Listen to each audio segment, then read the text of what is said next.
let's talk about this. Have you ever had this Cultivate coffee? Have you ever been there? It's in Fuquay Varina. No, It's like downtown Fuquay. I haven't. Super cool coffee shop. I try to meet clients there a lot. So I live in Angier. Kind of work and serve in Harnett County. Obviously, like my office is here in Wake County, so I do some stuff out here. But so this is in Fuquay, and they're always packed, man. I've tried to meet some clients there on like a Saturday morning, and it's like, all right, let's go somewhere else because Always go there. it's always packed, man. And they have a lot of seating, but it is just, it's like a staple of Fuquay. Okay. So it is Cultivate coffee. This is the Colombia roast. It's a medium blend, and it's got hints of white chocolate. At the end of every episode, what we do is we scale this coffee on a scale of 1 to 10. Like 1 is the worst cup of coffee you ever had. And you being a blue collar guy has probably had some pretty bad coffee. Yeah, I made some Maxwell House this morning. There we go. And I think we should edit that out. I don't think people should find out about that. No, that's perfect. Yeah, blue collar guy, Maxwell House, it makes sense. But yeah, this is their Colombia roast, their medium. So this is going to be their most like plain Jane type coffee that they have, just so you know. But we actually did a Cultivate. My first episode I ever did, I think, was Cultivate. You did it there? No, we did I highlighted their coffee. Okay. But it was a different blend. So let's try this It one. was kind of a special episode then? This one? Yeah, of course. Jon Currin's on our episode of Currin Outdoor Living. So let's dive into that a little bit. Your story of Currin Outdoor Living. How do you get from whatever you were doing before? Did you go to college? Yeah. Okay, so what did you study in college? So undergrad was in horticulture, Okay. focused on landscape design, and then got my master's in landscape architecture. Okay, so But you I knew don't. you The had... story, no. Okay. I'll let you dive into it. Yeah, man. So growing up, grew up outside. My dad was always playing on a tractor. Was always working outside. My uncle, same way. And so those two men in my life, they were always outside. I remember like my uncle would pick me up from school and like take me to buy a tractor. I remember that one time. And so I got to see hard work a lot as a kid, especially in those two men in my life. Was outside a lot, enjoyed being outside. But my dad drew really well, and he would draw like horses. I remember horses. I'm sure he could draw other things, but I always remember he would draw horses. And I was like, man, that's so cool. Like how like detailed these horses were. And he had horses, and that was the thing as kids. And so I was always amazed at just how well he could draw. So fast forward quite a bit, I grow up, I go to school, I'm going to high school, and I'm working at a car wash, Autobell car wash, and I'd been there for quite a while. I love some Autobell. It was enjoyed working there. And I kind of always thought, like, this is what I would do. I enjoy this. This is just what I'll do. And my stepdad was serving overseas. He's in the Army, and he was serving. And he would send these letters home, and he would include magazine articles from landscape architects. And I don't know why. I have no idea why he would send these to me. And it was never really like a passion of mine. I never even really thought about it. And so my mom wanted me to go to college. I barely got out of high school. Like I think people would say that I'm a smart person, but like on paper. Yeah, no, I'm the exact same way. That's what I'm doing. The GPA, like so I got denied at ECU. Okay. It's like, so where am I going to go now? Like NC State was like definitely out. Yeah. And no knock on ECU, just right. At the time we all know. Yeah. A little bit easier to get in. Yeah. And my mom really wanted me to go to state. And so we had a connection, a family connection. And from what I know, he wrote a letter and they admitted me. Oh, wow. As undecided. And so I was like, well, like, I guess I got to go to school now. And I hated school. Yeah. Like, I hated reading, hated studying. And again, did just enough to pass a test. And so I get into state as undecided. And I barely finished my first year in school. Like, I'm barely finished. I mean, again, having a great time in college. Mm-hmm. And I had to do something after undecided. You can't stay in undecided as a major. And so horticulture was willing to accept me with a 2.0 something GPA. I think my first semester I was on academic probation. But so anyways, I get into horticulture, and they have a landscape design concentration. Like, cool, I get to draw. Like, drawing is easy. Right. It Okay. was just kind of something I was naturally gifted at. I'd always drew, again, as my dad would see him draw. Like, I want to draw. Yeah. This is a cool thing. My dad's doing it. And so I started taking these design classes, and they were easy. Like, I was like, I could get A's and B's, like, not even trying. And I'm not saying I wasn't trying, it was something I enjoyed, right? And Right. I think that goes into a much deeper story about, if we're doing the things we really love, right? That God has given us these talents to use, and I was using them. Yeah. Was not saved at the time, so Okay. that's definitely a different part of my story. Okay. So I'm enjoying these classes, but I have to take science. I was able to place out of math for some crazy reason. I don't know how they let me place out of math, but anyway, so I had to take science classes, and then that kept my GPA low.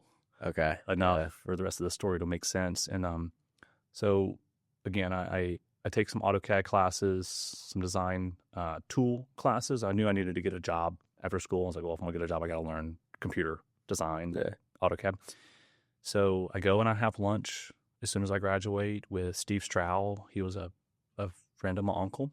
He's a big influence in the area, and we have lunch, and we're at I think it's called Clues over there on Avon Ferry.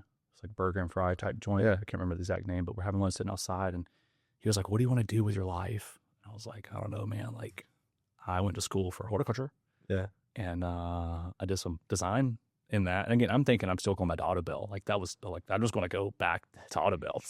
And so he picks up the phone and he makes a call to Wes Cook over at Withers Ravenel, and I can hear in the background Wes is like, "Well, does he know AutoCAD?" Steve is like, "Do you know AutoCAD?" I was like, "Yeah, like I took a couple classes on AutoCAD. Like, I know AutoCAD. I like AutoCAD." And so they were like, "Yeah, send him in for an interview." So I go in for an interview, and I'm there, and they have the vice president, a few key project managers there, and Wes Cook is there, and they're like, "So what do you want to do in 10 years? And I looked at Jason, who was the vice president. I was like, "Well, I guess I want your job. Like, is that an option?" And they were like, "Well, if you want his job, you need to become a licensed landscape architect, and which means you have to go back to school." I was like, "Dude, I'm not going back to school. Not going back to school." So they hired me. I started working there, and Chuck Smith was one of the landscape architects there, and he came by my desk a few times. Was like, "Hey, if you really want to do this, like, you have to go get licensed, and you have to go to school to then get licensed." And so, kind of going back and forth on going back to school to be a licensed landscape architect. And I remember one day I walked into Jason's office. It was, I want to say it was actually like a New Year's type day. Like, nobody was at work. It's like, why am I even here kind of day? Yep. And so I walk into his office. I was like, "Hey, man, like, what should I do?" And he was like, "John, you're single with no kids and no mortgage. You should go back to school while you can." He goes, "It's only going to get more difficult." And so I talked to Chuck, and I said, "Hey, Chuck, man, like, I graduated with a 2.017. Academic probation twice." I was like, "I'm not getting into grad school." He goes, "I'll get you in." And so I went in for an interview at NC State, and they laughed. Like, I'll never forget sitting there and the head just walking by Gene, and he chuckled when they kind of mentioned who I was. Yeah. And I was like, there's no way I'm getting into the school. And so they were like, "All right, fine, go take the GRE, and if you do well, we'll let you in." And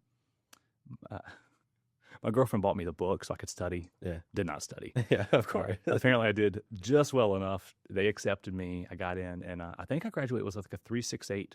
Really? So stepped it up. Was in something I enjoyed, drawing. Yeah, they let me draw. Okay. They're like, "You just get to draw all the time." Yeah. I was like, "Oh, I can do this." Yeah.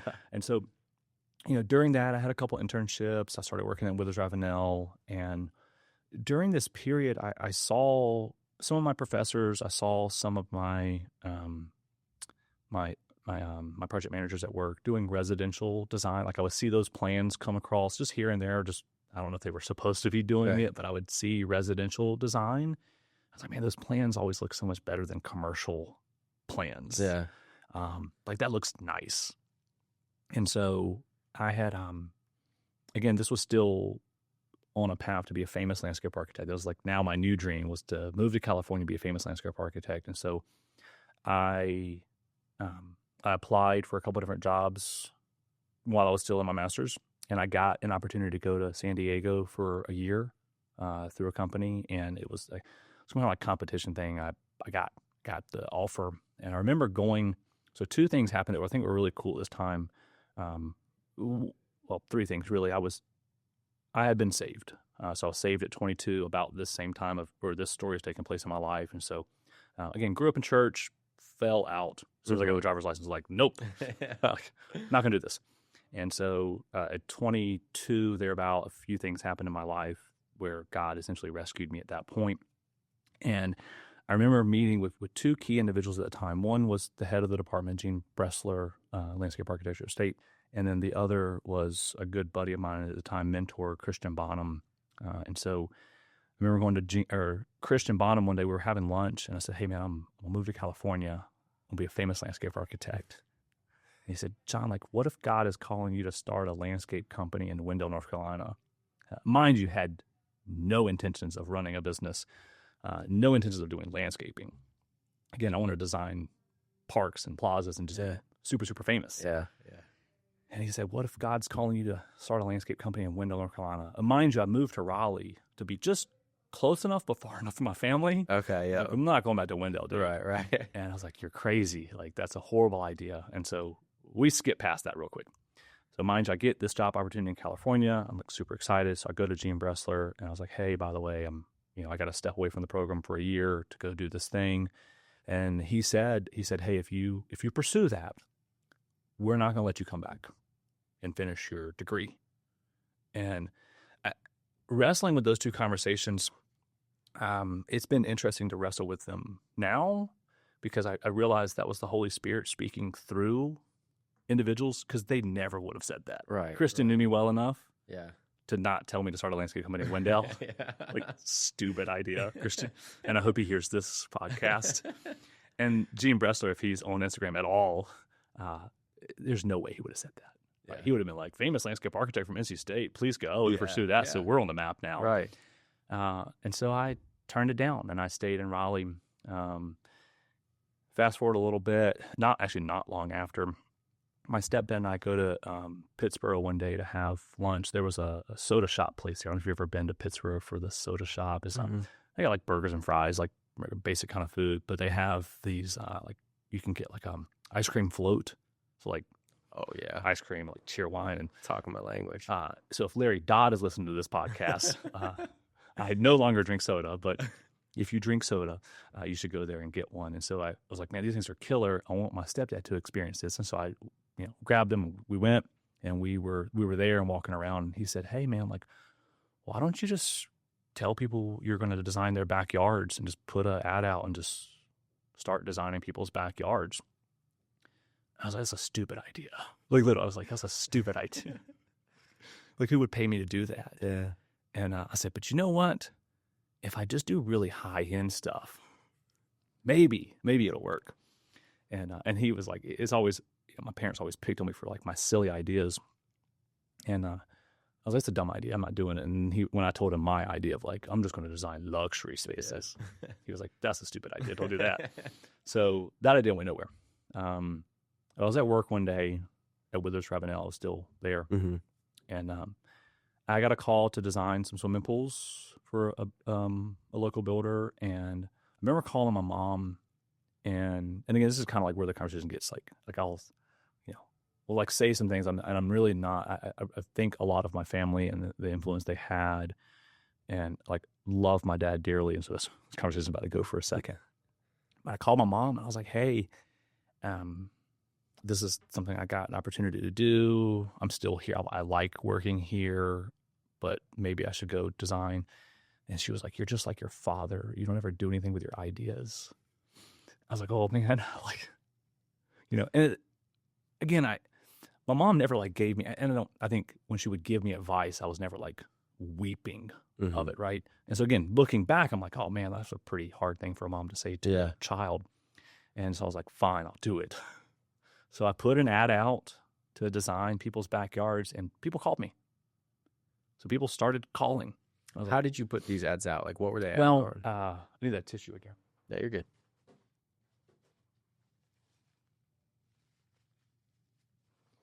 It's because I'm crying. I'm just kidding. So how did I put the ads out? Yeah, like what were the ads? Yeah, so there's this website called City Data. Okay. City Data. You can't put ads out on there, and I didn't know that. I am permanently banned from citydata.org.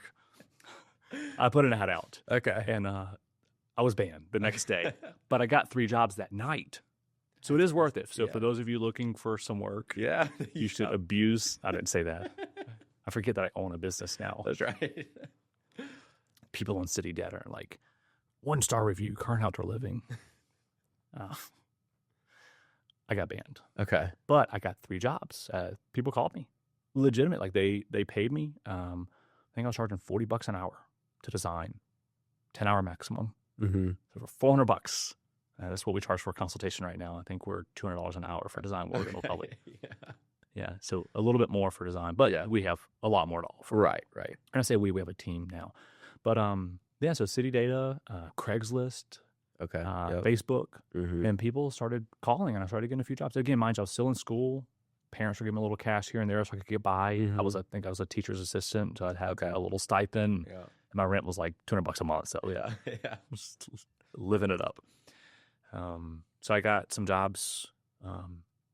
So parents encouraged me, put this ad out, started getting some jobs, started getting paid for them. And I'm still in school during this time. My brother had ran a nursery, I would say in his former life. And that was something he did. He had worked at a landscape contractor previously. And he was currently a teacher at Millbrook during this part of the story. And so I got a few jobs, and people said, well, hey, do you know anyone that can build this? So I called Matt. I said, hey, like, can you do this small job? He was like, yeah, I'll grab some students. So I don't know if that's legal. So hopefully no school system. That's right.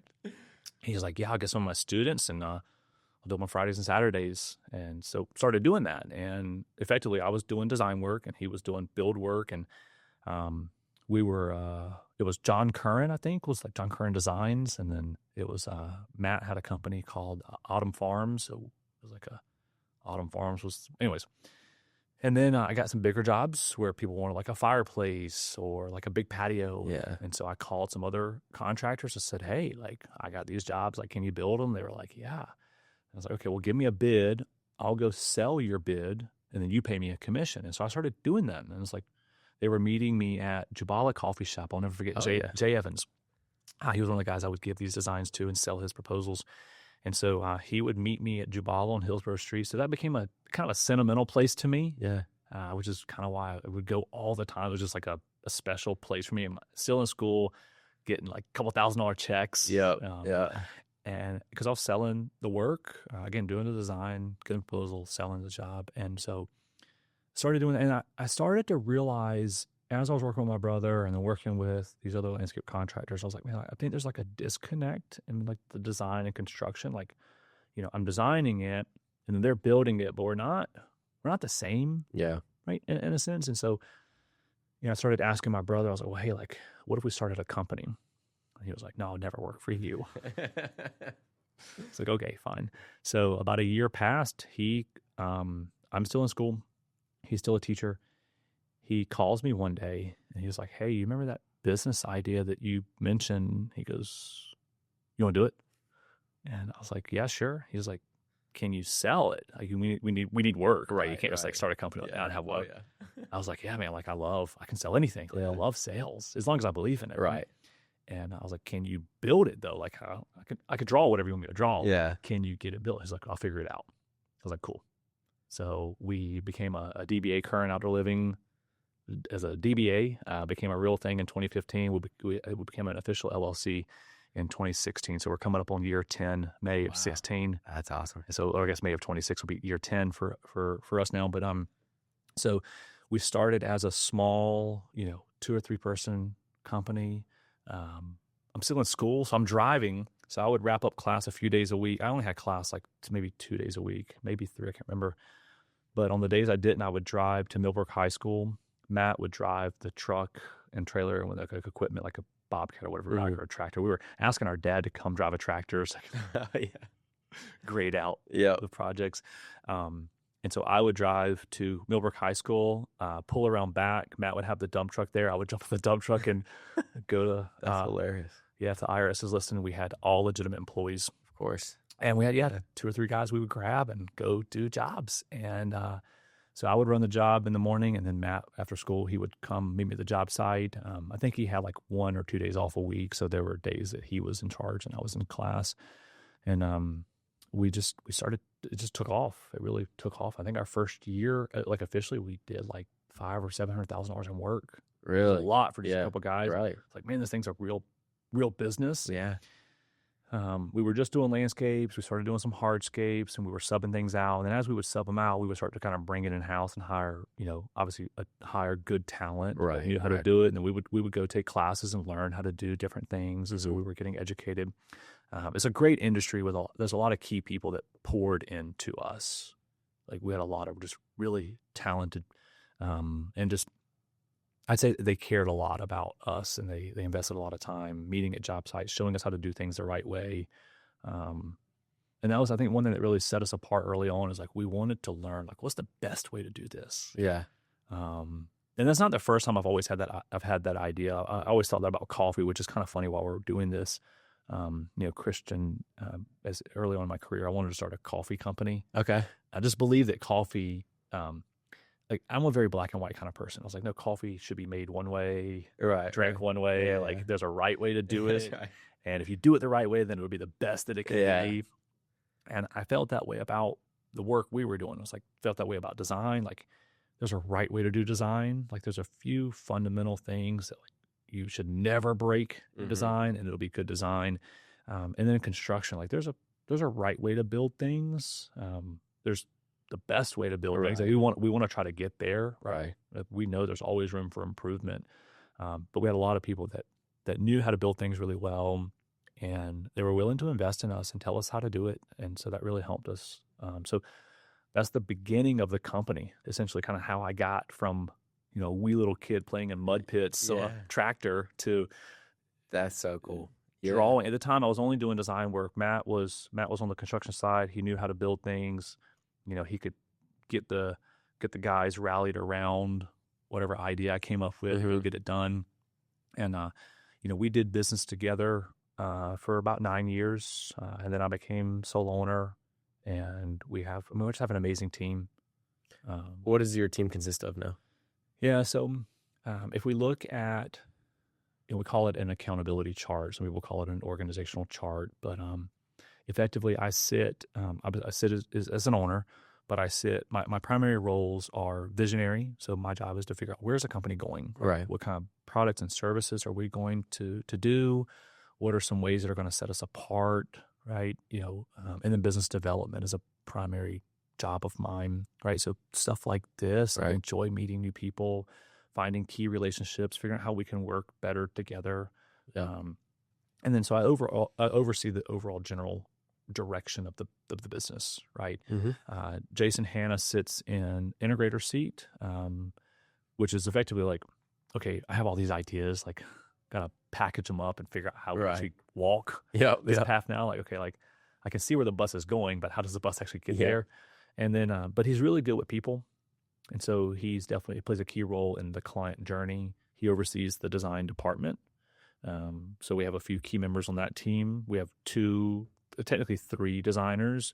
And then a few days a week, I actually report to Jason as a designer. They call me the creative manager in that seat. So I sit in the creative manager seat, which effectively, like I work on our design standards. Like what are our standards for design? What are the rules that we're not going to break? What are our designs going to look like? We definitely have a style. Okay. Obviously gathering input from our other designers, so everyone has a voice. Do a lot of market research in that. Talk to other key professionals. Like Can I ask you a question about that? Yeah. Is it tough to have multiple designers with multiple perspectives come together on one project? Man.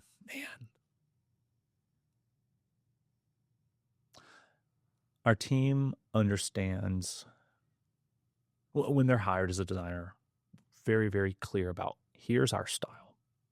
right? Okay. Here is our style. We're not going to, pretty non-negotiable. Right. There's times where we'll throw some curves in there, here and there. But I definitely enjoy their feedback. I think having their feedback is really important to creating a better design. Yeah. They're going to see things differently than I might. And it doesn't mean that one person's right or wrong. Effectively, what's going to make good design is that we've addressed the client's goals, right? And then we've held true to a few key things that make good design, right? But yes, it can be a little bit of a challenge at times when we're in a meeting and we have two designers in that meeting, and the client's like, well, like I want a cup of coffee. One designer's like, oh, you should put that in a white cup. The other designer's like, oh, you should put that in a glass mug. And we're like, all right, guys, like, Yeah. how do we blend these two? Yeah. But we navigate it, Right. right? Effectively, what does a client want, and does that white cup or clear cup or black cup address the goal, and does it play well with context, right? What color's the house, Right. right? What's it going to look like around it? And that's why we put things in 3D renderings. So we're like, hey, this is what it's going to look like, give or take. I mean, it's not going to be perfect. Right. So, What is the rest of your? Is all your team in house? yeah, good question. So the rest of the organizational chart. So Jason sits over design department. Yep. We have two other designers, so himself plus two, and then I play part-time designer. Yep. There's a few key projects a year that I get to work on, and I'm more involved in those. And then, Do you still enjoy it? yeah, I love it. Yeah. Love it. Yeah. Like right now, I'm playing a bit heavier in that role just because it's just a time in the market, a time in the company, and I enjoy doing some of the designs. I get to see all of them, Right. but I don't always, I'm not actively working on all of them, but I still get to see all of them, still make comments on all designs that go out the door. And then we have an estimator on staff. We have an administrator on staff. She does helps me with a lot of personal things, but then also like special projects that might need, and just general. Like she oversees our bookkeeping team, and then they're outside, and oversee our HR team, which is outside. Then Robert sits over construction. He's essentially operations. He's director of operations, and so he sits over. He works with design teams sometimes. He goes and meets with them, gets feedback from them, gives them feedback. Works with Christine a lot on the estimate side and logistics side of the business. Same thing with Brittany on the administrative side. Him and Jason they're a duo. Okay. Right. Okay. They play very well together. They work very well together. Both their roles are extremely critical. Robert is in charge of getting everything done. So he makes sure everybody reports to the shop on time and goes to the right job sites. He oversees our softscape division, our hardscaping division, any irrigation and lighting that we do in-house, sound that we do in-house. And then he oversees all of our subcontractors, right? Because we do a lot of like carpentry work and fence work. And there's just a lot of subs involved in our jobs. Effectively, I'm an unlimited GC. So we're the GC of the job. And then he oversees the pool division because we do pools as a part of our company. And then he oversees the maintenance division. It's a small division. Now we've scaled that side of our company back to be a little more focused on just more detailed maintenance and minimizing the number of properties that we maintain so that we can do a better job. What are you maintaining? Residential.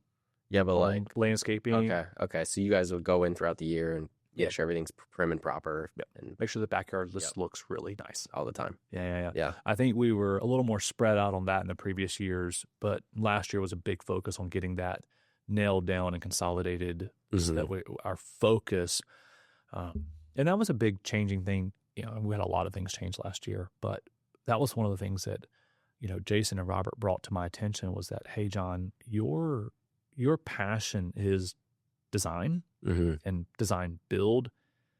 We don't think you love maintenance, and it shows. It shows in what we were delivering. I mean,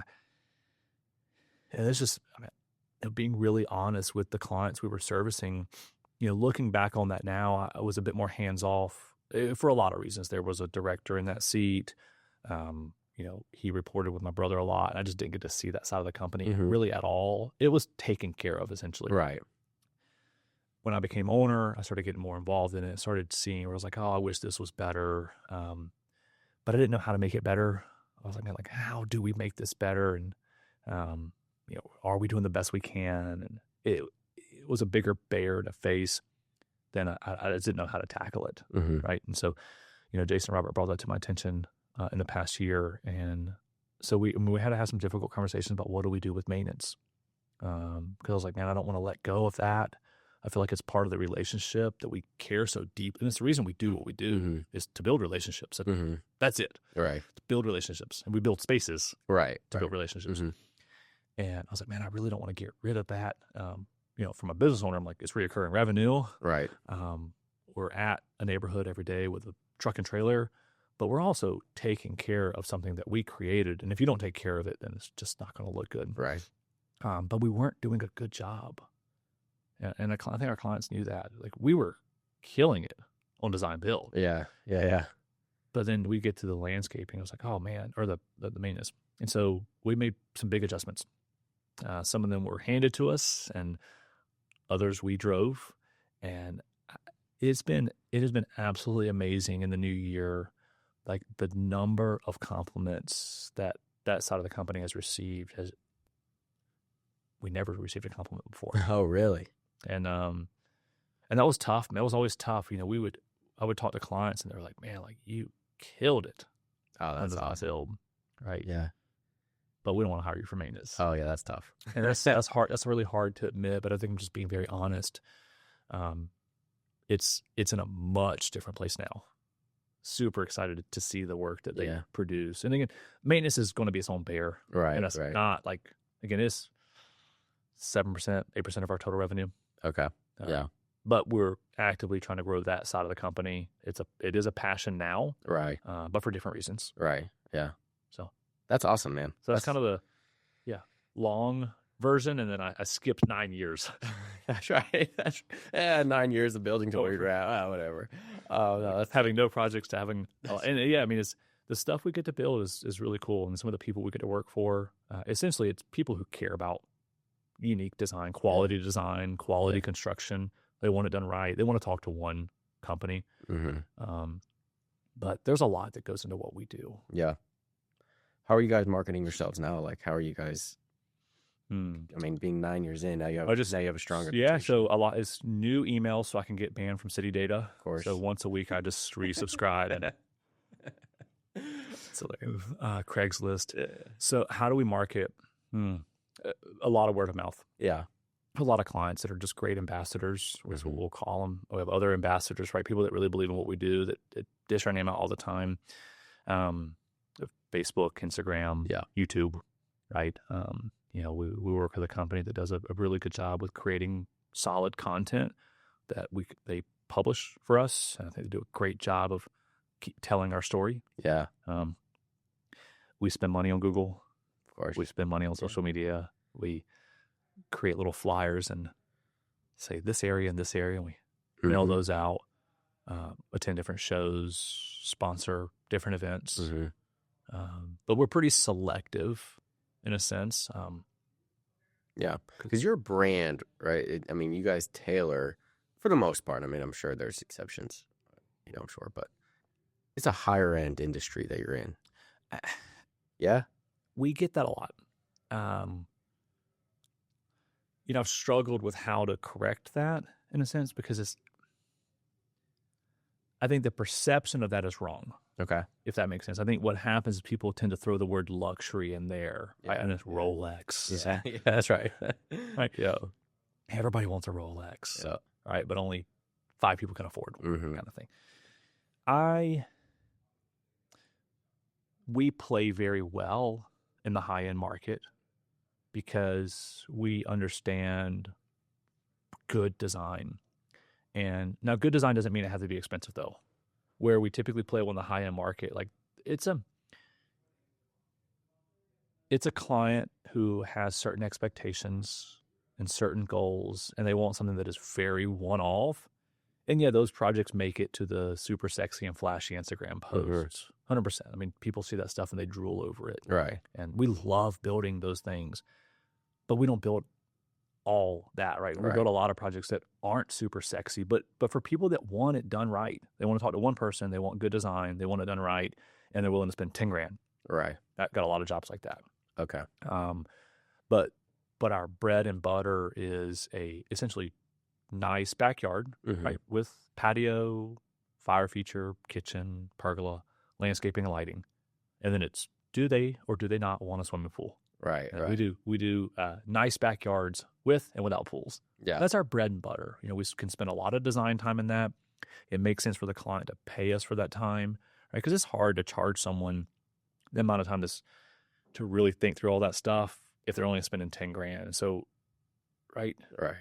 And what we do is design build. So, but we still do the $10,000, $50,000 jobs. We do them well. But where we really shine is those projects that are, $100,000 to well above $500,000. Mm-hmm. Yeah, your Instagram has some of the dopest pools I've ever seen in my life. I mean, Thanks. all of them, man. I'm like, God, these are sick. And that's, a lot of those jobs, obviously now we're doing our own work, but we worked in tandem with other pool builders to get those shells done, get the pool going. Mm-hmm. But it's always our design work. It's always our finished work. Yeah. But then now it's, hey, we have better control over the process now. Yeah. I can imagine so. I don't know if this question will make sense, but I think in my head it does. Has AI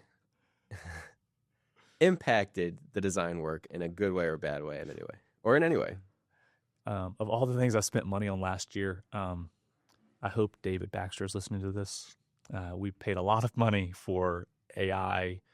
We invested with him in creating, I don't know, he'd be better at talking about it, but essentially trying to figure out how AI could design, right? We were building little bots, so to say, where it's like you can plug in all this information and the AI will spit out a design. Mm-hmm. I was like, man, it'd be so cool if I could train this computer. Yeah. Because maybe he'll listen. That's right. The AI does not listen. Hasn't worked out? Okay, so I think AI is a tool. Mm-hmm. We use it. Use AI. Yep. I think Daniel has taken advantage of certain tools in AI to help us create posts.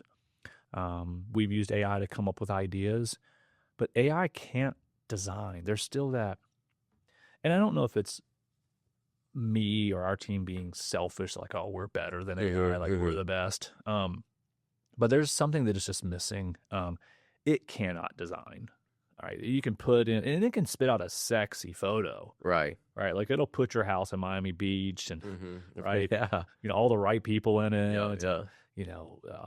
Nice lighting, and like it feels right, but a lot of it's just not real. It's kind of like so much of that design is actually disconnected and would never work. It doesn't flow. Like the colors don't, I don't know, the vibe isn't right. Right. So, but AI is a tool and we use it. We use it when we're stuck. Had one the other day where client wanted a few things in their design and I was like, man, I don't know how to do this. So I like typed a little bit in ChatGPT and it gave me a quick thing. I was like, got it. Yeah. And I was able to run with it. What it came up with was horrible. But I was like, it's a starting point. It's a tool. Right. We use AI to help document processes, which is really key, right? Like I have a lot of ideas of like, no, I know what I want, but I don't know how to say it. Right. So I'll get on ChatGPT and turn the microphone on and just talk. Yep. And then it records it and sells that to China. And that's right. No, so but it spits out. I was like, hey, John, here's a process doc and a checklist. I'm like, oh, perfect. That would have taken me days. Yeah. So it's a tool. Okay. That's Do I use it? No, we use it. Oh, do you use it? I do use it. Yeah. I mean, same kind of stuff. Like, I'm trying to think how it would. Like, there are things I wish I could do better that would save me a lot of time and energy in my job. Like, if I can say, hey, I want an offer written on 123 Main Street for $500,000, and it would perfectly input all information that's correct, and I don't have to double check it through the GIS and stuff. Like, that would be awesome. But, like, it doesn't. I mean, there are platforms out there that realtors use that streamline the offer process or how to negotiate this or whatever. But yeah, a buddy of mine was working with a company, I think it's called like Rhythmic Title Company. His name is Josh Oliver. I don't know. Yeah. I'll make an introduction later. All right. Dope. Yeah, he loves introductions. All right. He loves coffee. You should have him on. Oh yeah, that'd be sick. I think it is a tool. Yeah, but it needs that personal touch. Yeah. I think it is one of my concerns. We've always had a concern. Like, again, we pride ourselves on being great designers and building things really well. But there's so much in the market where people go like, oh yeah, I'm a pool designer. Like I'm a pool designer. Or I'm a landscape designer. Mm-hmm. Or even like worse, they're actually licensed. And it's like, oh, that looks terrible. Yeah. Like, that's not the right size. Like nothing fits. Like, you look at the pool and like the tanning ledge is only 6 foot deep. And you're like, well, how do you put chairs on this now? Right. Or you look at the patio and it's like, okay, I'm glad you have a fire pit here, but I can't even put furniture around it. Right. Or like, where'd you even come up with that color? Yeah. Right. We see that, and that's always been a fear. Like as we're selling, we're charging for designs, and then you get the homeowners like, oh, why would I pay for that? It's like, well, yeah, guess we can show you why. Right. But now with AI, we see a lot of companies using it as kind of a means to an end, so to say, where they're meeting with the homeowner and then giving AI notes, and it's giving a design, and that's where they're going, hey, here we go. I'm like, I don't know if they're building that or not. Right. Do you think it can get to a point where it takes that job?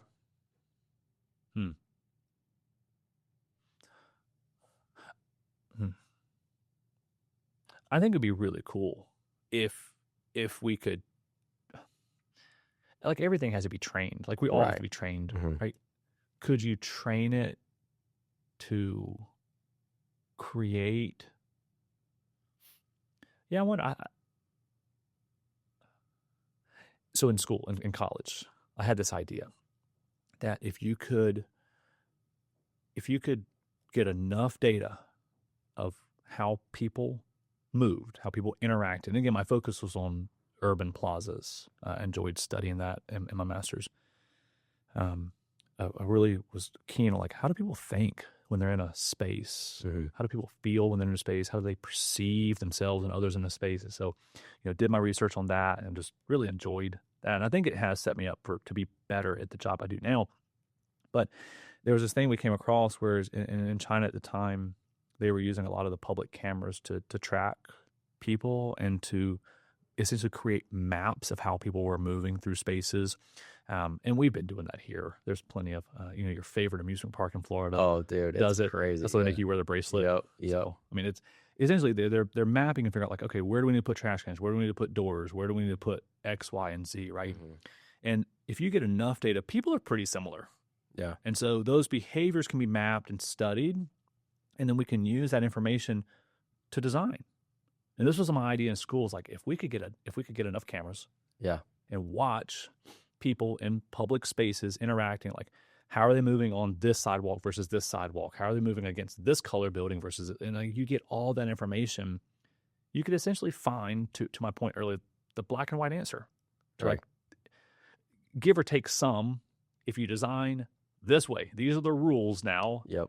Like this many feet of sidewalk for this many people and this many, like I don't see why AI can't do that. Right. Like it seems to be pretty smart. It seems to be capable of, like, if you can give it all this data and say, hey, these are the rules. Yeah. Give me. Yeah. I just don't know where it goes sideways, right? Right. Like is thinking of being funny in these conspiracies, but like, if Russia just feeds it a bunch of like bad design. Right. Just the knowledge design just sucks. So I think that's the, how do you teach it? To, again, I'm still going to call it a tool. Yeah. I think it still needs that human element to check. Yeah. I'm not scared of it. I think I say that as just listening. Yeah. I'm scared of you. No, I don't know. That's a good question. I haven't spent much time, as you can probably tell, on the AI side, thinking about like, again, it's a tool for coming up with ideas, but we can jump into Rhino, which is a 3D modeling program that we use day in and day out at work, and we can come up with a quick concept within an hour or so. I mean, how much faster would AI really have been? Right. By the time I type everything out, you know what I mean? And then to render it, it's not that much time. Like it takes time in between meetings and scheduling life. Right. So, good question. Yeah. Because I got asked that the other day, like, how do you think AI is going to affect the real estate industry as a realtor? And I was like, I don't really know. I mean, I could see it, like, even now, just as a buyer buying a home, like, do you need a realtor? No. Like, today's day and age, you can buy a house relatively easily without a realtor. You got Zillow now, and you got ChatGPT that how to even make an offer and who do I need in the process to use and how do I get a loan and all that stuff. Like, it's pretty simple. Is it going to take the job that I have? I think, for any industry, it might for certain people. But I think there's aspects to what we do, like you said, relationships, that it just can't do. And I heard on a podcast too the other day. So, we had no AI and then boom, we had it. And then it skyrocketed. It's super smart, super fast, looked like it's getting better and better every day, which it was. And now we're kind of like plateaued with it. Like, hasn't really done much in the last year. But the first 5 years, every year was like, it can do what? Well, I think it's funny. You get on Instagram now, and that's actually why I've asked our marketing guy, Daniel, let's ease up. A lot of people use it. And you see all the posts now. And it's kind of like you would get on Facebook a long time ago as a kid, and your parents were sharing these posts, and you're like, Mom, this is not real. Yeah. 100%. It's the same as share this now, or Jesus is going to strike you. That's right. I don't think it's going to happen. I mean, it might. Right. He can. If you don't like this post, you love the devil. It's it's the stupidest thing I've ever heard. I don't like that. So intentionally block. I don't think I see any of that now because that's the quickest way to get an unfollow. Oh yeah, 100%. I don't think I need this in my life right now. Yeah. Because I want to go and fix that person. Yeah. Hey, are you right? You do know, right? It doesn't work this way. But that's what we see now in AI. It is my age group, right? People that are 30s. Yeah. And hey guys, you do know that's not real, right? So I'll intentionally not like it if I find out. I'm I don't even want to like this now. Yeah, that's AI. You cheated, and so I think that's a part that scares me a little bit. Where how do you know it's real? Yeah, that's probably the part that fears me the most. Where mm-hmm. I've kind of grown to believe I don't really know if any of it's true. Unless I'm talking or researching or figuring out. Again, that's that relational side versus I don't know, man. That seems like a fake project. Yeah. Yeah. That seems like a fake design. Yeah. I mean, that is tough, especially I feel for older people. I'm man, don't believe it. It's AI, it's a fake picture or whatever. It is what it is. But social media in general is just kind of fake, right? For example, for me, for you, we put our best stuff on social media, right? Yeah. That's why I enjoy. In part why I enjoy posting the construction stuff too, because for a while it's every photo was finished. Yeah, beautiful, everything polished, the right filter. We need to show the dirty part of this. Yeah. That's probably I don't know what Daniel would think of me if I started let's talk about all the issues. Right. Yeah. Yeah. No, I mean there's the people, the 12,000 some odd people that follow Currin Outdoor and the 1,500 people that follow me. Yeah, I don't know those people. Yeah. You know what I mean? Yeah. Might recognize them in public kind of thing, Mm-hmm. but I'm not going to tell them. Right. Yeah. The dirty. Yep. I have 5 key men for that, 5 guys that I can go to and say, hey, 100%. Man, I'm this is a really difficult season. This thing's going on. Mm-hmm. What do I do? Yep. Right. God, obviously, right. going to go to him every day. But the people aren't going to share. And the people that do is kind of not really sure what card's being played right now. But yeah. So that's another weird side now of social media. It's you saw forever, it was the sexy photo. Yeah. This is going to air on YouTube. What does Jon think of my makeup? Not going to say anything. But you saw the best, right? In all of my photos, make sure my hair was fixed. Mm-hmm. I had the best shirt on, the best posture. No slouching, so my chiropractor. Oh, dude, I'm calling me out. Slouching. Look Sorry, at Larry. But you saw that with other people. But then now you see the oh, my life is this. Mm-hmm. I don't know. So, you don't really know what to believe on social media. But again, it's a tool. We use it for marketing. We use it to say, hey, look at these cool projects that we're doing. At whatever point in this conversation we switch to personal life, it's hey, check out this thing that I'm doing. Right. But that's also hard to figure out. What do I show people on the personal side? Right. Yeah. That's just me being honest. Yeah. That's also like why I don't really post at all anymore. I don't know. I don't wanna Yeah. really Part of it's tell kind of anyone. cool. Is just like the world doesn't need to know what I'm doing. I don't need to know what my kids are doing. They don't. I was talking to my wife about it the other day. We were traveling, and it's actually funny. I think the only time you'll see me posting when we travel is honestly sharing the stories that she made, because I feel like Oh, obligated. right. She tagged me. I'm like, Yeah. oh, I guess I got to share this. Of course, I talk to my wife about that right now. Yeah, it's like, man, the people that need to know are right here. Mm-hmm. And I think that's one thing that, as we talk about, like I would say, being a father and a husband, but really being a human. Not that you have to be a father and a husband to be a human. Someone heard that in the next comment. He said you have to be. Ethan's like, how do I edit all this out? No. So for me on the the outside of work, like the person that God designed me to be, right?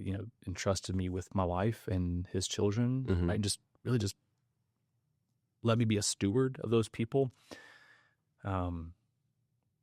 Those are the people that matter, Yeah. right, the most, and those are the ones that I want to share life with and talk about life with. Like, I still love all 12,600 people that follow us. And we want to show off the cool stuff at work, and that's where the company's profile comes into play. And we'll be able to educate Yep. people on good work and show off really cool things. And Yep. Also a digital resume for you. It is. But on the personal side, there's a few people that you always get the same 4 people that like it. Oh, of course. Like, there you are. There you are. That's right. Well, you just expect it. Yeah, I'm not sure where that conversation is going. How many kids you got? 4. 4. Yeah. Yeah, man. You got girls, boys? Yeah, so we were blessed with a boy, and then a girl, and then a boy, and then a girl. No kidding. That's crazy. Yep. So it goes boy, girl, boy, girl. They're about a year and a half apart. They're about Okay. And how old's your oldest? 5. 5. Okay. So 5 to, you probably have like 5 to 1. 1. Yeah. 5 to 1. How's it been building a business and building a relationship with 4 children? Man, so this is where, we ran past the 9 years of where, again, my brother was very key in helping grow the business and establish the business and a part of that. And, forever, obviously thankful for all that time. We were able to do that together. During that season, there were a lot of just really difficult things that happened during, even now, like it's not that like running a business is difficult. There's some amazing times, it's really cool. And this is the part where I'm like cry, when you're I was at a hockey game recently and a buddy of mine came up to the car windows. We were leaving, like he saw me in the parking lot and he was like, Jon Currin, like, I love your work.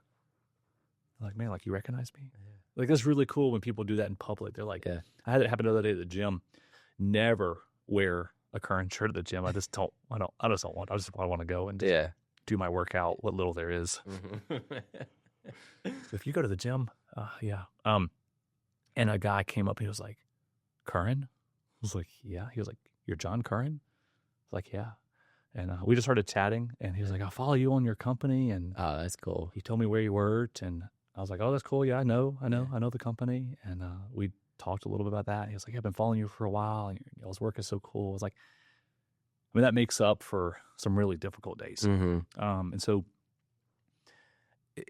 made it a point, I don't know at what point in my marriage to be careful about bringing work home. It definitely comes home sometimes, like in your mind. Right. Definitely there's some key rules now. So how did I do it? So I'll tell that story. How much time do we have? A little bit of time, right? Yeah. So I'll tell the story about really, and I think, again, God was always moving in this. So, I met my wife through a friend that I went to camp and middle school and high school with. Okay. A girl that I'm sorry, Hannah, but I didn't know her. Knew of her, knew her name. She knew me. But I don't think we ever hung out. I wouldn't say we were like friends. Right. I was also just a weird kid. So I don't know if anyone Playing in the really my dirt. friend. He is weird, goofy, like 6 foot tall, 130-pound dork. And so she connected Sam, my wife now, Samantha, with me. Essentially said, "Hey, there's this guy, Jon Currin. You should look him up on Instagram. He's interesting." And so, yeah, she found me. We started chatting, and then she eventually decided to go on a date with me, and the rest is history. Nice. Her brother was building a house, doing a big remodel in downtown Raleigh for a client, Robert and Jenny, and that was essentially one of our first high-end projects. And I think that's really where the company made a big pivoting moment early on. I think it was like our year 2 or 3 in business, and overheard a conversation at dinner. They were going to use some kind of stone around a pool, and I was like, "Please don't use that. You should use." I knew just enough, and so I told him a bunch of things at dinner, and Joseph, the guy who was doing my wife's brother, who was doing the work, said, "Oh, that's a lot to remember. What are you doing Friday at 8:00?" And I was like, "Nothing." Like in very small companies, I have all the free time. So I go with him to the homeowner, meet the homeowner. They decide to let us do the back patio with this special stone that I was proposing. And we got that job. I became, I would say, close enough with the homeowner that we were just able to have dialogue. And one afternoon I was with the homeowner and in his backyard, and then one of his friends showed up, and they were in a similar business group, the same business group. And Robert, my client, looked at me and he said, "Hey, you're a Christian." I was like, "Yeah, I'm a Christian." He was like, "You're a CEO. Mind you, company is very tiny." I'm like, like if that's what you want to call me, like, sure. And he goes, "Well, there's this business group that I'm in called C12, and you should join." And I thought Robert was like the smartest person in the whole wide world. Still think very, very highly of him. And I said, "Yeah, man, anything you say, like, I'll do. I want to be just like you." Yeah. And so, because I felt that he managed business and life and family really well. I saw it on the outside. I was like, man, like, God-fearing individual, loves his wife, loves his kids, and is very successful in business. And I saw that. I was like, man, like that's something I could look up to. And so I was like, yeah, sure, I'll go with you through this business group. And so I went to a C12 group, and I saw what it was about. I was like, man, like this is really cool. Again, like-minded individuals, all Christians. Yeah. You don't have to be. I think it'd be a little bit awkward if like talk about this Jesus fellow. Like, who's this Jesus fellow? Tell me how to run my business. That's right. And so essentially, through the guys that I began to meet in there, and the friends I developed, and the stuff I've learned, and the people that are really, really close to me, as a result of building a project for Robert, getting invited to C12, and just learning how to run a business as a ministry, right? How do we use this business that's been entrusted to us from God as a way to advance the kingdom? There's so many things that we do to do that, to essentially assist in saving souls. Yeah. And that's probably the coolest thing that we get to do. And so with that, I think with that mindset, with those guys in C12, I was able to navigate a lot of really difficult situations in life and in business, and learned a lot of really great things that helped me, grow the business, attract really great talent. Essentially, that's how we essentially started this thing called EOS, and which eventually brought on our, now integrator and director of ops, and reshaped a lot of the things we do. And so I'll attribute everything to God and time with the Lord, prayer, a lot of mentorship, just strong biblical men, investing in me, being able to invest in others now. I think that's really fun to be able to do, to walk alongside other men that are, going through a season of life that I might have already gone through, being able to offer what little information I have. Like, hey man, like I was there. Yeah. Here's what I did. Yeah. And it didn't work out the way I'd hoped. So good luck. Yeah. And that's always kind of fun. But I think, I don't know how else I would have done it. And I'm not saying you have to join C12. Yeah. But I think that really believing that my business is a gift from God and I'm just a steward, That's a hard place to be sometimes. There are definitely days where I'm like, I got this. Yeah. Oh, I'm the man. Yeah. I think I've been in a season like that recently, and we've had some things happen that really it was, I was sharing this with an employee the other day where it's like, man, again, he was dealing with something. And I said, man, one thing I always try to think about is what might God be teaching me in this moment? And I think that kind of like took him by surprise a little bit, where I think sometimes really difficult things happen in our life, and it's so hard to recognize, like, did God cause this or did he allow it? Mm-hmm. But essentially, like, in his almighty sovereignness, like, either or, I don't know. Right. That's not my place to decide. But essentially, I need to learn something right now. I need to ask, what am I supposed to be learning now? How might this be beneficial later? And the thing I'll say with that is, I remember one thing that Christian Bonham told me really early on in my walk with the Lord, is that I was always like, why is this happening to me? Why is this girl breaking up with me? Right. Why is life so difficult? And he said, again, I was 22, 23 when he shared this, when he said, John, he said, your problem is that you're this close to the painting. Your nose touching the painting. He said, and what God is painting, you can't see because you haven't stepped back to see it.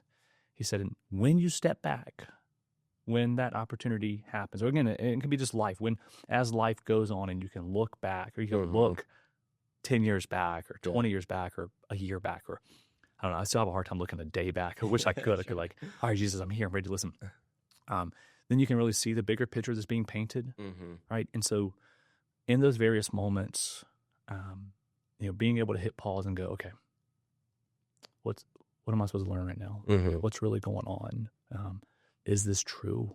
Yeah. Maybe there's someone's saying something really difficult that I don't want to hear.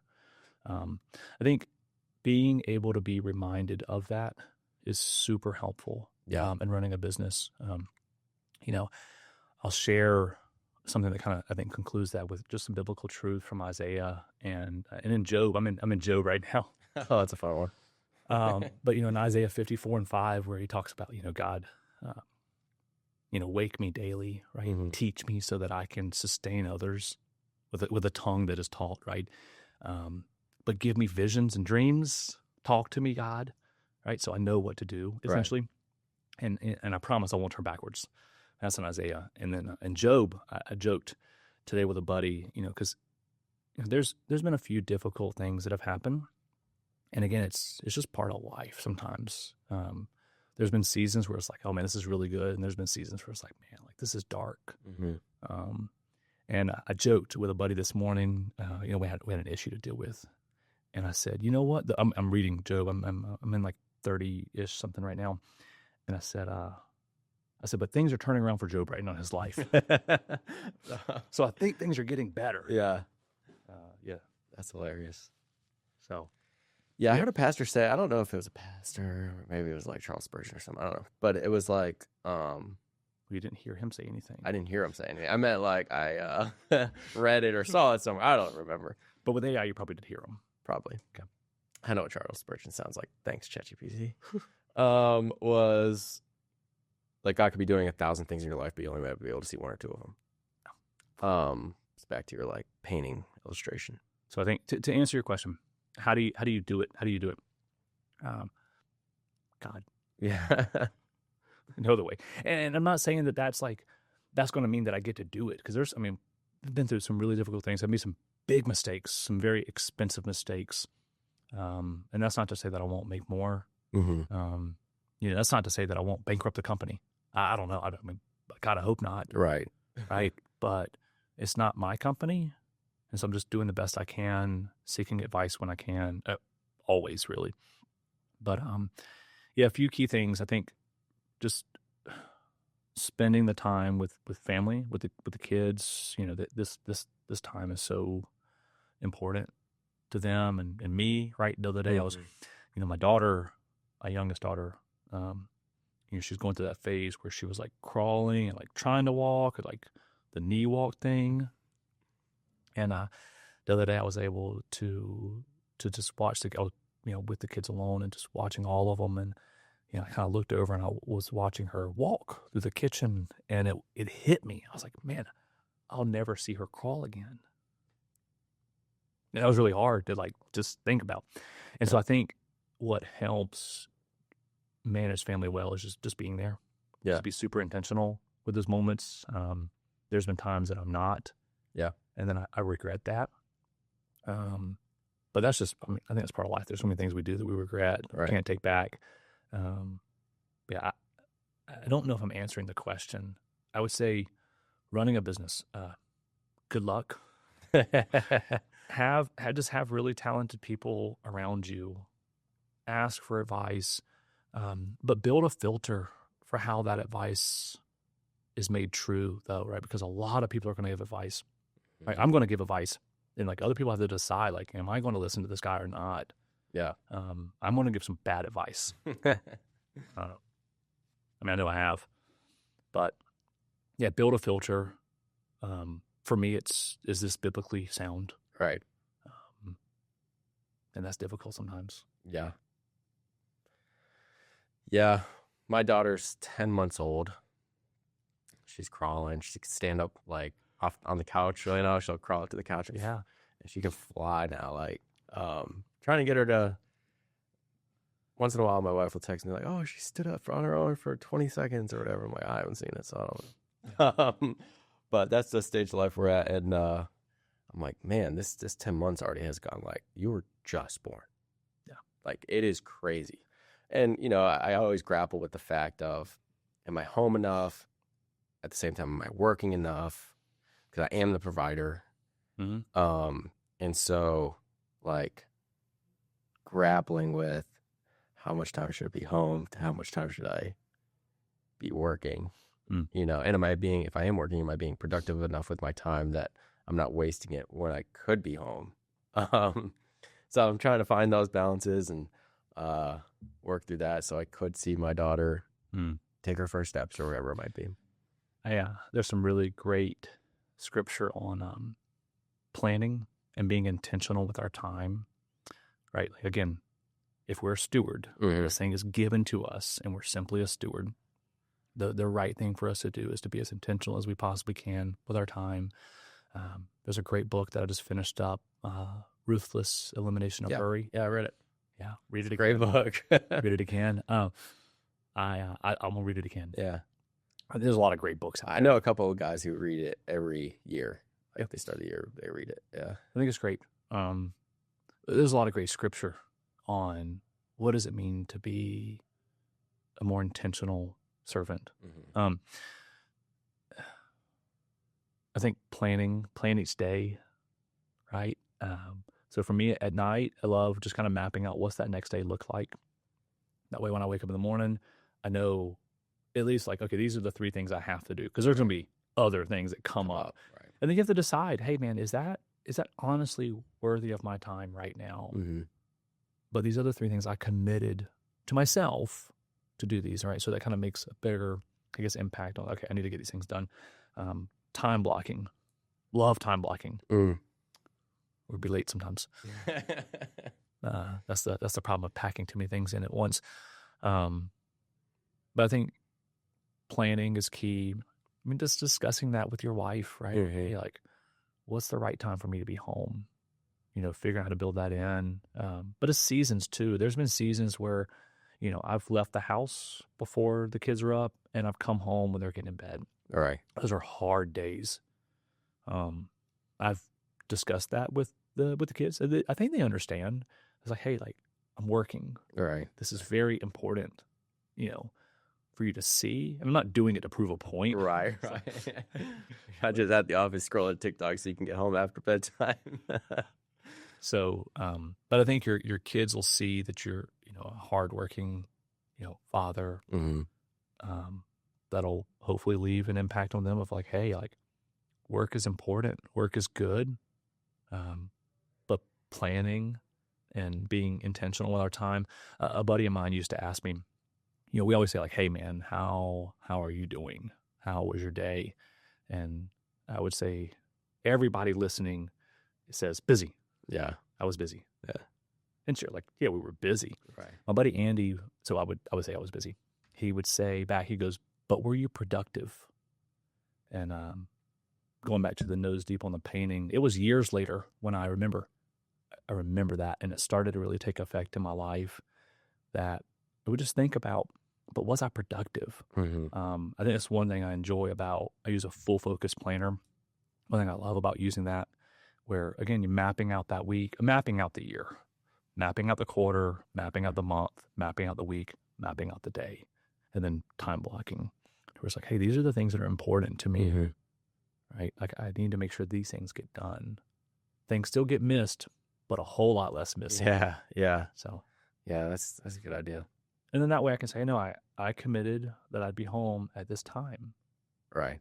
And then be home, right? Make sure the computer stays away, Yeah, the phone yeah. stays away. Yeah, that's a struggle for sure. Yeah. It's hard. Yeah. I mean, we live in a society where, a lot of, and that's a difficult thing too to manage, even with clients, because they're living a different life Mm-hmm. on a different schedule in a different season. Right. Yep. And so, Yeah. Yeah, it's okay to not answer. Sometimes. So where do you see Currin Outdoor Living going? Where's the future? as I describe my role as a visionary, you're like, you don't even know the answer. Oh, terrible. I should get fired from that job. The answer is, we want to be known for the excellent landscapes that we've created. We want to be able to set standards for, this is the way to design, this is the way to build. There's a lot of work to be done in Raleigh. Do I see us in other markets? There's other markets that are close enough that make sense for us to share resources and travel to. It's easy to travel for design. So, I mean, yeah, we could travel the world for design. Right. But for what we do, design, build, and care, essentially we want to be the best. We want to do it the right way, treat people really well, build a lot of amazing relationships by building a lot of great spaces. Internally, we have numbers that are fairly internal for the company as far as the size of company we want to be, the number of employees we want to have, the number of lives we want to impact. But essentially, I think Raleigh's going to be our home for a very, very, very long time. Love that. Well, we're glad to have you here. Absolutely. So I guess we're kind of coming here towards the end. What did you think of the coffee? Did you like it? It was good. I'm trying to find vanilla chocolate.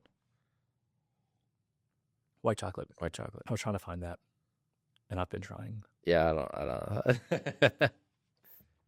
don't. What do I think of it? It's good. Like it's. I would drink it hot. Yeah. Like we have. I would, on a 1 to 10, like 10 being achievable. I know some people say like, oh, I'll never get it a 10. Yeah. 10's impossible. I've had some 10 coffee. But I'm gonna put Maxwell's number 1. Like, of course, if we put Maxwell at a 1, I get it. For some people that's a 9, and I'm terribly, terribly sorry. But if Maxwell's a 1, and Jubala's a 10. Love you, Andrew. Jubala is Jubala's an 8. Okay. Right? This is a 7. Okay. Yeah, that's pretty good. I think Jubala has some great coffee. Yeah. I think this is really good. Yeah. I do. I do. I would say that, like, for a 10 though. Yeah, I've never given another coffee a 10 on the show. Highest has been 9. There's a roaster in Durham, and I'm really bad with the name of the company. It's a coffee shop in Durham. It's owned by there's a bunch of women that run that place. And they have this coffee there, and I don't know the name of it for good reasons. So I go to Quarter Note quite a bit. And I love, again, different Andrew, but love Andrew, and it's I go to Quarter Note a lot too. We should have met there. So love their coffee, love the vibe. It's convenient. There's a lot of other reasons, but for all good intentions. And they had a coffee one time, and it was from this place in Durham. And Andrew does this like single origin, where he rotates out different single origin coffees, and he had this there. And I drank it, and I was like, dude, I have never had better coffee in my life. Like, this is the best. Really? It was in like a cappuccino or cortado. Yeah. And so I had them do an espresso of it. And I was like, oh my goodness, like never have I had better coffee in my Really? life. And so for good reasons, I don't know the name of the coffee. And so I go to this coffee shop where my wife and I are out in Durham one morning for breakfast. And I go and she was like, hey, do you want to go to that coffee shop? It's here, nearby. I was like, yeah, let's go get some of that coffee that I had. And so I go inside, and they're super busy, decent line. And I walk in line, and I'm only there to buy coffee.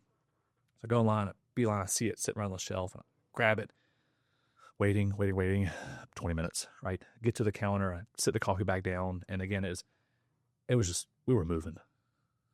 All of this is important for the story. And she goes, that'll be $74. And I'm like, dude, what did I do? Like, how many bags did I just buy? Yeah. And I was like, no, just this bag. She goes, yes, $74. And I'm like, man, I just waited 20 minutes. And it was one of those like, well, I guess I'm buying it. So hand her my credit card, and I'm still making payments on that. So I buy this coffee, and I get out to the car, and I go, babe, this is not for anybody else. We will not be making lattes with this. Yeah. This is for espressos only. And I love our coffee machine, and it does a great job. And it was only for espressos. And so I haven't bought it since. I would imagine not. Are For you still working through $74. it? Because I would say that was a 10 for me. Okay. Like 9.5, right? Yeah. But man, for $20, I can get a 7 or an 8. Right. Yeah. Yeah. Right. So I'm gonna spend $20 on a bag of coffee and get what's that, like $1, dollars a cup. Right. Yeah. Or you can get Maxwell for $5 and you're It's this, I hadn't had Maxwell in a while, and this morning going into the office, I was there very early, and I'd made a delicious cup of coffee at home, put it in my thermos to keep it warm, get to the office, and I'm telling you this part of the story. Like, I had the coffee at the coffee machine, I put it on the shelf, I put it in my cup holder, I walked into my office with it. I didn't venture anywhere with this cup of coffee, but I go, grab the cup of coffee, and I'm walking down the hall at work, and I take a big old sip, and there's something in it. So I spit it out, and I look, and there's like a leaf, another leaf floating in my coffee, and then like another leaf. I was like, what is in this? Because obviously I'm not drinking this now. And I look on the floor, I spit it around the floor. I was like, oh, I gotta clean the carpet. And I was like, did I just eat a bug? So I didn't have coffee, and it was 5 o'clock. Oh yeah. I have a trip coming up, so I'm at the office early to try to get a bunch of stuff done before I leave, so I can actually leave. And so like I need it. It's 5 o'clock. I need Of course. coffee. Like, that's not an option. So I was like, well, we have a coffee machine at work that, we have these pods to put in it. And I was like, well, it's a new machine, and I haven't been instructed on how to use it. So I was like, well, I don't know how to use the pods, so I'll just use the grounds. So I find the grounds, and they're Maxwell. I was like, well, I haven't had this in a while. And so I make coffee, and it was a challenge to get through that cup of coffee. Yeah, I can imagine. So that's a 1. That's a 1. I would give this one I liked it a lot for a medium roast. Okay. I thought it was very smooth. So the blend itself, I thought, was a very good blend for the roast that it is.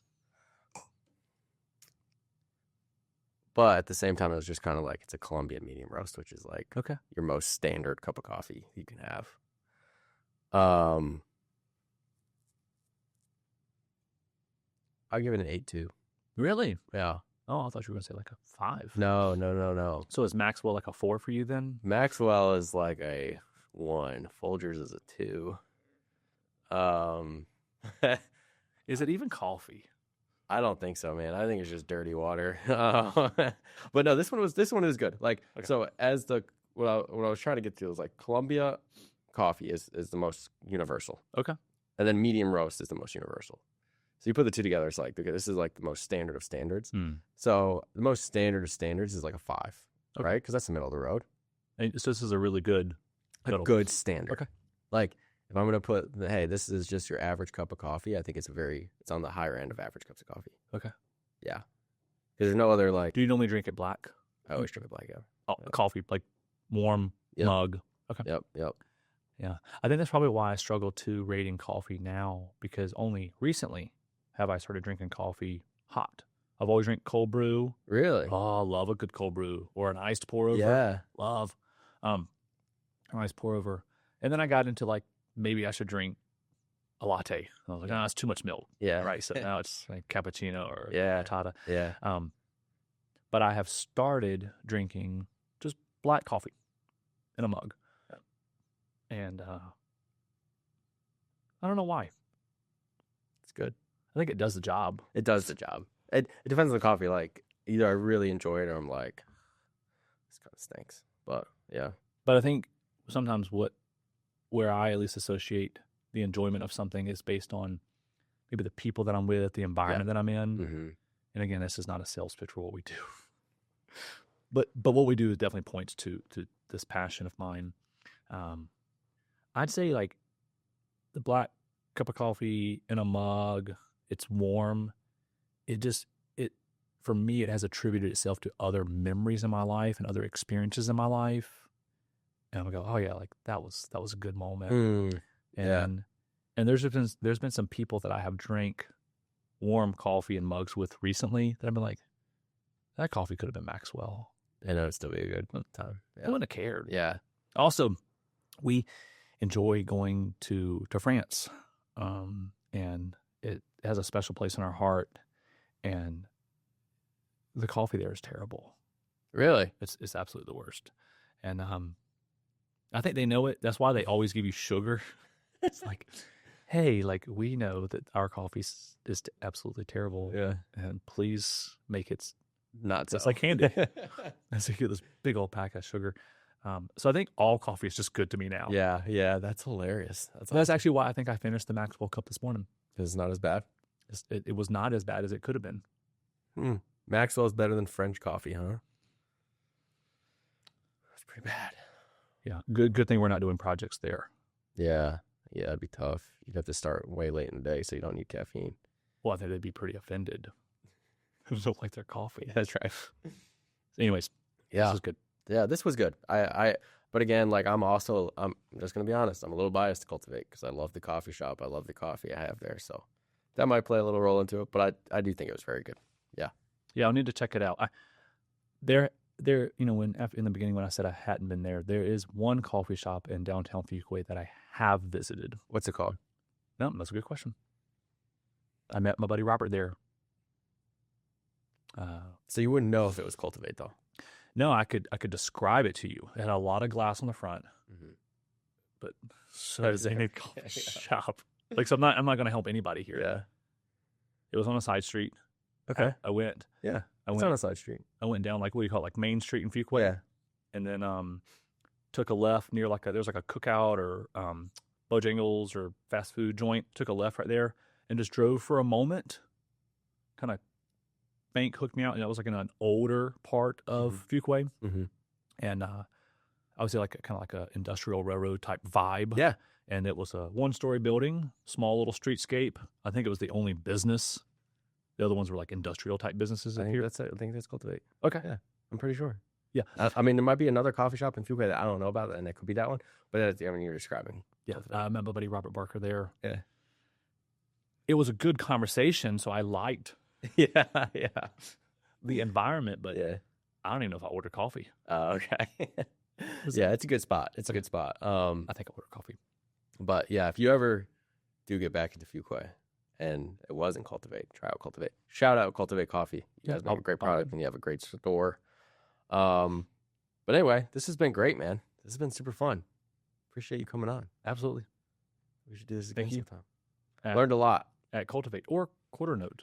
Yeah, so we have a Compass office across the street from Quarter Note. So when I'm at You do. Yeah, so when I'm at Compass Raleigh, pop over. Yeah, when I've been waiting to go inside at Sushi Mon. Yeah, so we're Noticed. Yep. You're right there behind it. Right Did there the behind park in the parking garage and walk. Yeah. Do you like work? Is your office around there, son? No. Oh. No. We are in a building over in North Hills now. Okay. Kind of that area, the older side, Mm-hmm. and it's great. We all have our own little spaces, so I love that. Yeah. We used to be in loading dock forever. I think we were there for like 5 or 6 years, Oh, really? and just kind of outgrew it. Yeah. needed more space, and it was like way too much money to have more space. Mm-hmm. So we, got a good deal in a great spot. But for a long time, I didn't really have an office outside of home, and that's like the home office existed. Right. But then with 4 little kids, the doors locked. They still, once they hear my voice, it's game over. yeah. And so then you're like the evil parent for keeping the door locked. So I would often have to go to coffee shops to find a place to kind of park up. And again, I meet a lot of people, and coffee isn't easy. Yes. Again, it's a tool. That's why we do it. So essentially, it was an easy place to meet, and Quarter Note began to get a special place in my heart. Enjoyed, again, the vibe, the people, the coffee. The coffee was really good.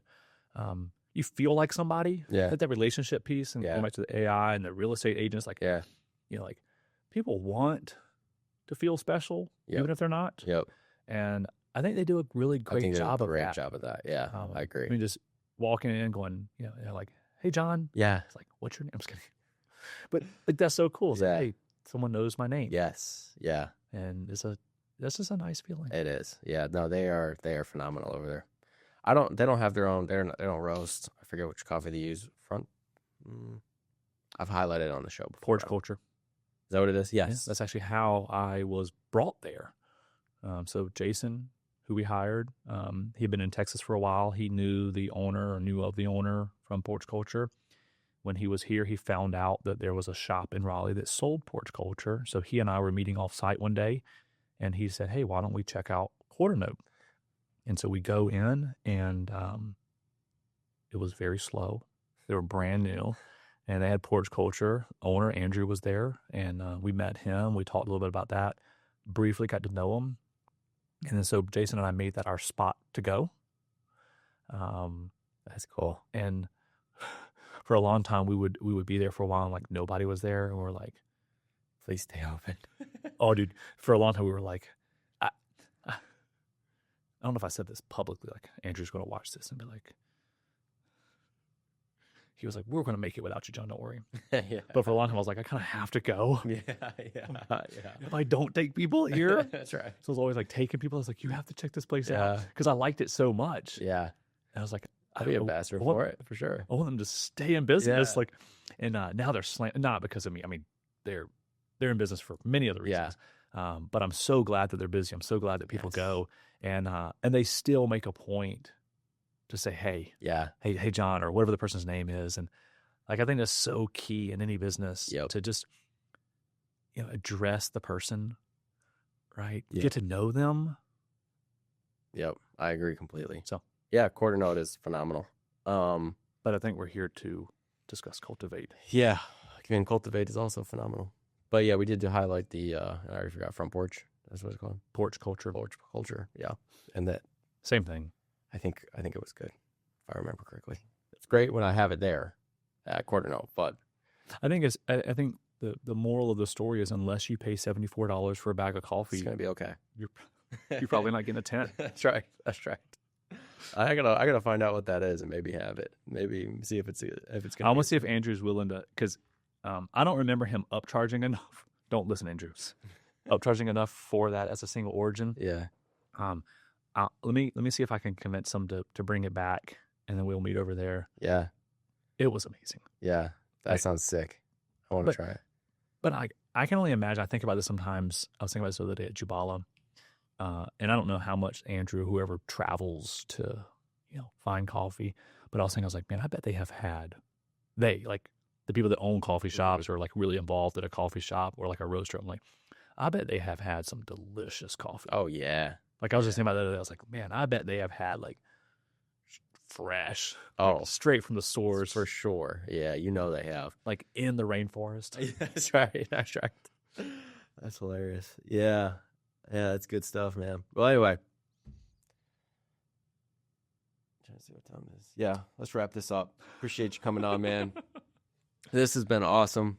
Everybody, where can people find you or your company's handle on social media? Currin Outdoor. Perfect. On all social media. I mean, our website, CURRIN outdoor.com. Okay. Same thing. What's the Instagram handle? Currin Outdoor. Perfect. You just start typing Currin, and it'll be a Red Sea. Red Sea. Love it. Yeah, it is a great social media page. That's how I found you. So. Thank you. Absolutely. Well, thanks for coming on, man. This has been awesome. Pleasure. Bye, everybody.